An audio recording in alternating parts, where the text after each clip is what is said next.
এটা আমি বহুবার বলতে শুনেছি আপনার বিভিন্ন ইন্টারভিউতে। আপনি এখনো বামপন্থায় বিশ্বাস হ্যাঁ, করেন? বামপন্থা একটা আদর্শ। হুম।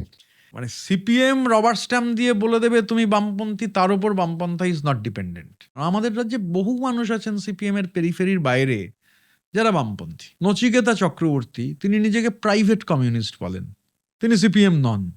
মানে এই যে ধারণাটা, মানে সিপিএম কাউকে বলে দেবে সে বাম, হুম।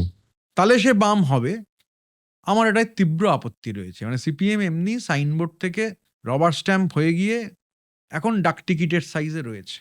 আমার ধারণা বিধানসভার পর ডাক টিকিটও থাকবে না।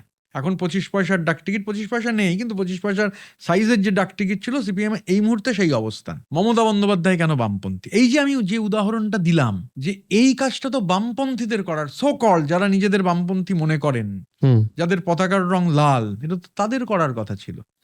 তাহলে এদের ইন্ট্রোস্পেক্ট করতে হবে যে সোশ্যাল সিকিউরিটি মেজারের স্কিম নিলাম, 11 বছরে 9,26,00,000 টাকা ডিসবার্স হলো, আর ওই মহিলা যাকে সিপিএম গাল দিচ্ছে তিনি এটা করে দেখালেন। এটা আমি ওই উদাহরণটা এই জন্যে দিলাম, মানে বামপন্থা মানে হুমায়ুন কবিরের সাথে মিটিং করতে যাওয়া নয়। এবং আমি এটা বিশ্বাস করি যে মমতা বন্দ্যোপাধ্যায় আমাদের এখানে সব থেকে বড় বামপন্থী।